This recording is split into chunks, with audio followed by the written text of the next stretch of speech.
Hola amigos, bienvenidos a un nuevo programa del Saber de Letras. Antes de comenzar quisiéramos enviar un saludo y agradecimiento a todos los amigos que nos saludan cada semana y apoyan, incentivándonos a seguir adelante con las letras en el tiempo. Hoy les contaremos que un nombre registrado en la epístola a los hebreos como una de las personas de gran valor del Antiguo Testamento para muchos es bastante dudoso. ¿Puede reclamar Sansón un lugar entre los héroes espirituales que por la fe sometieron reinos, obraron justicia y obtuvieron promesas? A pesar de que esta historia ha sido mal observada y mal comprendida en varias oportunidades, responder esta pregunta no se logra en pocas palabras, pero un estudio cuidadoso y verdadero de los hechos pueden sacar algo a la luz.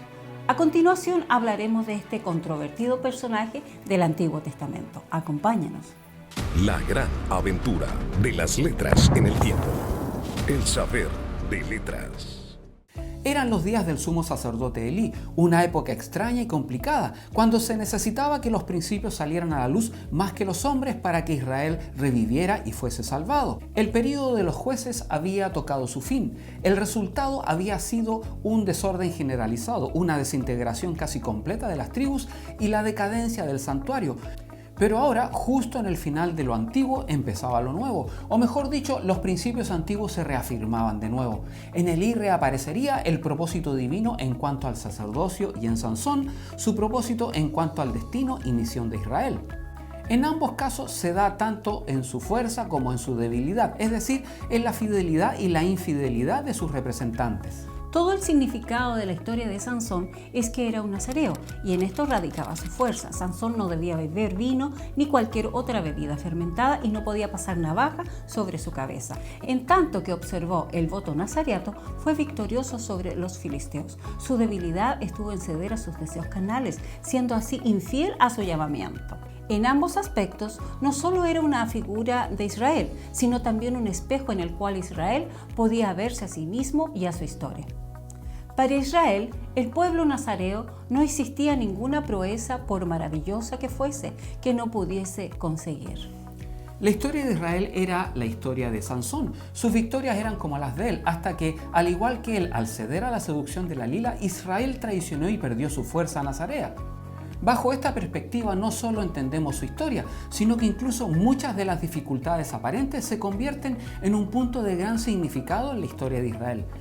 Ahora podemos comprender por qué su vida tenía que ser registrada con tantas circunstancias aparentemente desproporcionadas con referencia a la liberación que obtuvo y por qué sus hazañas tuvieron tan poco y breve resultado.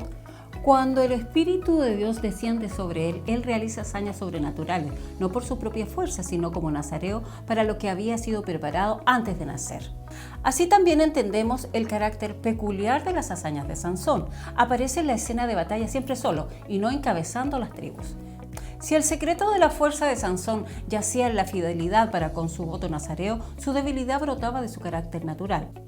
En ello no podemos pasar por alto el paralelismo con Israel. Y del mismo modo que el pecado final de Sansón tomó la forma de amor adúltero para con Dalila, así también el de su pueblo fue infidelidad espiritual. Consecuentemente, si el período de los jueces alcanzó su punto máximo en Sansón el nazareo, también se hundió hasta lo más bajo con Sansón el hombre de los deseos carnales. Como alguien escribió, la fuerza del Espíritu de Dios otorgada a los jueces para la liberación de su pueblo fue superada por el poder del deseo de la carne contra el Espíritu. No obstante, podemos señalar con toda razón que desde Sansón el nazareo de por vida hasta el gran arquetipo en Jesucristo, no hubo otro hijo en Israel que reflejara como Sansón el comportamiento de su propio pueblo.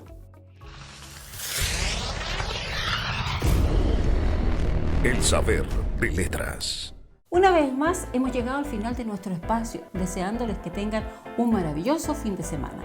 No olviden compartir este programa con sus amistades. Esto no es un canal monetizado, por lo tanto lo que nos mueve a producirlo es el mero deseo de contribuir con el bienestar espiritual e intelectual de las personas. Sí, cuando ustedes comparten estos programas se hacen parte del saber de letras y, más importante, se transforman en portadores del mensaje de Dios para la humanidad. Gracias una vez más y nos encontramos la próxima semana en la Academia del Aire. ¡Hasta pronto! Adiós.